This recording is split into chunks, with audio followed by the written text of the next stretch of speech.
آج میں آپ کے سامنے سورہ آل عمران کی آیت نمبر 26 اور 27 پیش کر رہا ہوں۔ یہ وہ پاکیزہ، مؤثر اور دلکش کلمات ہیں جن کی اثرات کے بارے میں خود نبی اکرم صلی اللہ علیہ وآلہ وسلم کے متعدد فرامین ہیں۔ ایک حدیث پاک یوں ہے، حضرت ابن عباس رضی اللہ تعالیٰ عنہ سے مروی کہ ربی اکرم رحمت عالم صلی اللہ علیہ وسلم نے ارشاد فرمایا، وہ اسم اعظم جس کو پڑھ کر دعا کی جائے تو اللہ تعالیٰ قبول کر لے، وہ سورہ آل عمران کی آیت نمبر 26 ہے۔ حافظ ابو نعیم نے ایک حدیث یوں نقل فرمائی کہ حضرت معاذ بن جبل رضی اللہ تعالی عنہ ایک مرتبہ نماز جمعہ میں آنے سے رہ گئے۔ نبی اکرم صلی اللہ علیہ وآلہ وسلم نے نہ آنے کی وجہ پوچھی۔ انہوں نے عرض کی، یا رسول اللہ، میں نے ایک یہودی سے قرض لے رکھا تھا اور دینے میں دیر ہو گئی، وہ میرے گھر پہنچ گیا، باہر بیٹھ گیا، سوچا کہ یہ باہر نکلیں گے تو میں انہیں پکڑوں گا اور قرض لوں گا، اور میں اس وجہ سے باہر نہ نکلا کہ یہ چلا جائے تو پھر میں نکلوں، کیونکہ اس وقت میرے پاس دینے کو کچھ نہیں۔ وہ تھک ہار کر واپس چلا گیا تو حضرت معاذ بن جبل اپنے گھر سے نکلے، حضور کی خدمت میں پہنچ گئے۔ یا رسول اللہ، یہ وجہ تھی، مجھے آنے میں دیر ہو گئی اور میں جمعے سے رہ گیا۔ نبی اکرم رحمت عالم صلی اللہ علیہ وآلہ وسلم نے حضرت معاذ بن جبل پر مہربانی فرمائی اور ان کے ذریعے سے پوری امت پر مہربانی اور شفقت فرمائی۔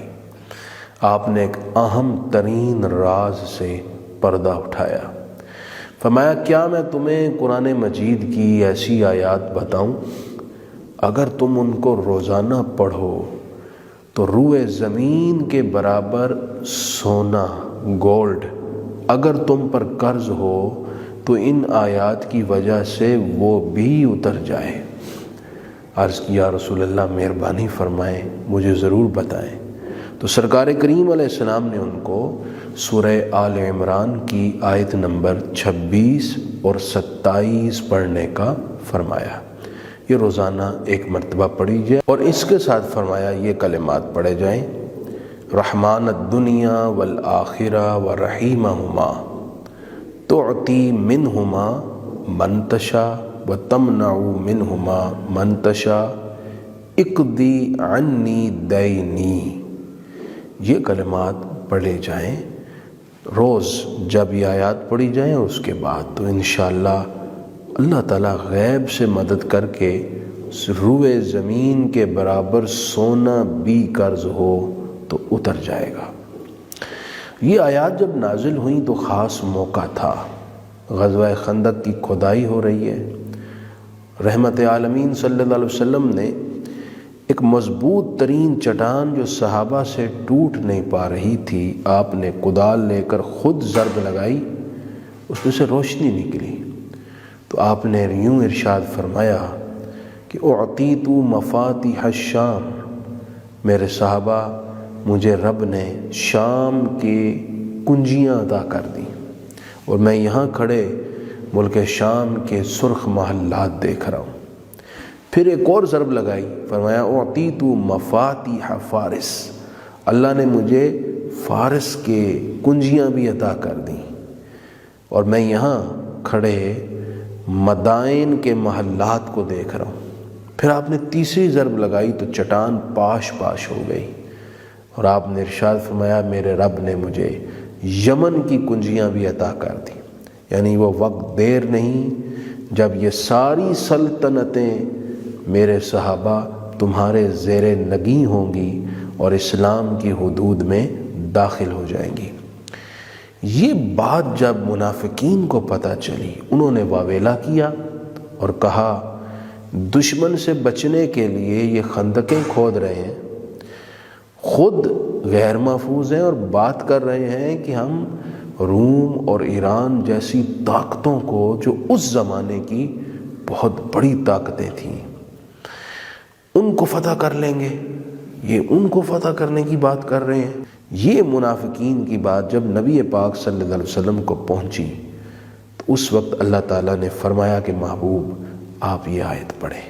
یہ آیت نازل ہوئی اور نبی کریم علیہ السلام نے اس آیت مقدسہ کی تلاوت فرمائی۔ گویا کہ اس میں یہ میسج دیا گیا کہ اللہ مالک ہے، جسے چاہے سلطنت، بادشاہی اور ملک عطا کر دے۔ اصل فوکس، رجوع اور توجہ اس کی طرف ہو۔ وہ چاہے تو عاجز کو طاقتور بنا دے، وہ چاہے تو کمزور کو توانا کر دے، وہ چاہے تو فقیر کو بادشاہیاں عطا کر دے۔ وہی ہے جو سب کچھ کرتا ہے۔ آئیے اب اللہ تعالیٰ کے ان فرامین جو سورہ آل عمران کی آیت نمبر 26 اور 27 میں ہیں، ان کا ترجمہ سماعت کرتے ہیں۔ اللہ تعالیٰ نے ارشاد فرمایا قُلِ اللہم مالک الملک، اے حبیب آپ یوں عرض کریں، اے اللہ، اے ملک کے مالک، تؤتی الملک من تشاء، تو جسے چاہتا ہے ملک دیتا ہے، سلطنت دیتا ہے، غلبہ دیتا ہے۔ وَتَنزِعُ الْمُلْكَ مِمَّن تَشَاءُ، اور جس سے چاہتا ہے ملک اور بادشاہت چھین لیتا ہے۔ وَتُعِزُّ مَن تَشَاءُ، جسے چاہتا ہے عزت دیتا ہے۔ وَتُذِلُّ مَن تَشَاءُ، اور جسے چاہتا ہے ذلیل کرتا ہے۔ بِیَدِکَ الْخَیْرُ، ساری بھلائیاں تیرے ہاتھ میں ہیں۔ اِنَّکَ عَلیٰ کُلِّ شَیْءٍ قدیر، بے شک تو ہر شے پر قادر ہے۔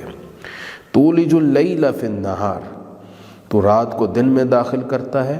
وَتُولِجُ النَّہَارَ فِی اللَّیْلِ، اور دن کو رات میں داخل کرتا ہے۔ وَتُخْرِجُ الْحَیَّ مِنَ الْمَیِّتِ، اور زندہ کو مردہ سے نکالتا ہے، جیسے بیج سے درخت کو، نطفہ سے انسان کو، انڈے سے پرندے کو۔ وَتُخْرِجُ الْمَیِّتَ مِنَ الْحَیِّ، اور تو مردہ کو زندہ سے نکالتا ہے، جیسے کہ زندہ سے ایک بے جان نطفہ نکالتا ہے، درخت سے بیج کو نکالتا ہے وغیرہ۔ وَتَرْزُقُ مَن تَشَاءُ بِغَیْرِ حِسَابٍ، اور تو جسے چاہتا ہے بغیر حساب اور شمار کے رزق عطا فرماتا ہے۔ اللہ کریم ان آیات کو ہمیں روٹین سے روزانہ پڑھنے کی توفیق دے اور ان کی برکات بھی نصیب فرمائے۔